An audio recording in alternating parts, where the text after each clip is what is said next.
Well, some of you have been waiting 30 years to have an out-of-this-world reunion. That's right. Is the reunion of a galactic empire worth the wait or a falling star? Movie reviewer Matt Perrone has more. Welcome to another Friday? Yeah, I know it says Monday back there on the wall behind me, but in case you haven't heard, we have kind of a big movie opening this weekend. I fought the crowds to be among one of the first to see the new Star Wars Episode VII, The Force Awakens. Now, I already know this is going to be one of my toughest reviews yet because the last thing I want is for an angry mob to come down here kicking down our door because I ruined the movie for them.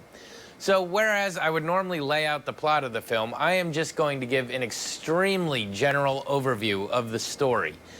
I will give nothing away save maybe the opening crawl, but I want to cover all my bases. So, if you're like I was and you don't want to know anything before you see it, I will give you a few seconds. Go ahead and mute your TV now. Or if you're watching this later on the internet, stop and come back and watch this again after you've seen the movie.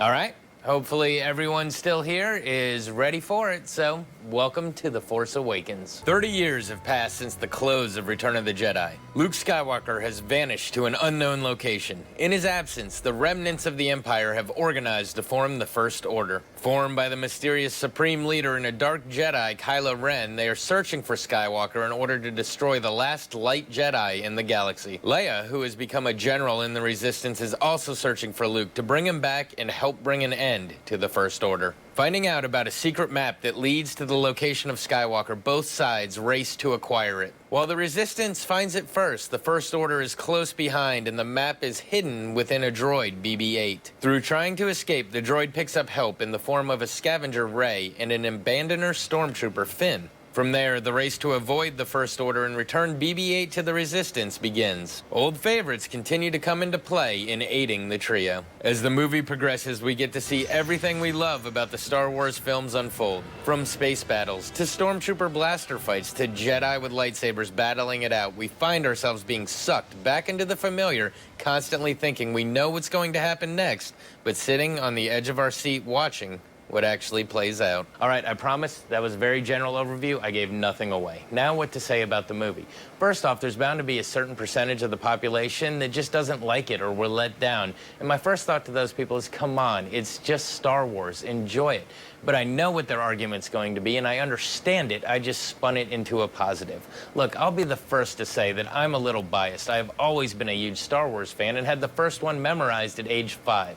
I've been waiting for this sequel for over 30 years since I saw Return of the Jedi in the theater. I know the prequels came out, and unlike a lot of people, I actually really enjoyed them, but this continuation of the story has been sorely anticipated.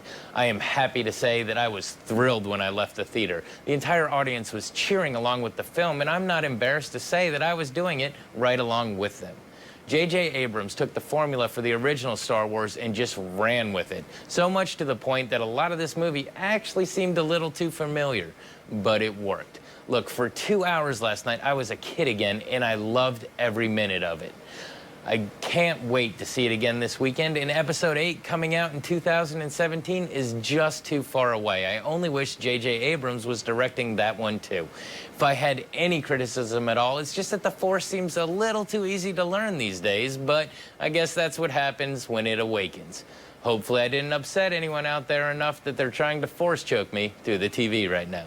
Back to you. I think Matt liked it. Yeah, I actually had a chance to talk with him earlier, and he said, I was asking him, did you like the storyline better or the special effects? Right. He said it was kind of hand in hand. Both of them were good. So, yeah, thumbs up. Double thumbs up from him. Now, if that review wasn't enough, then this weekend's weather may be the Force actually pushing you inside for a movie. That's right. Cooler temperatures are on the way. Your full forecast is next. That's live from Maine and Gervais.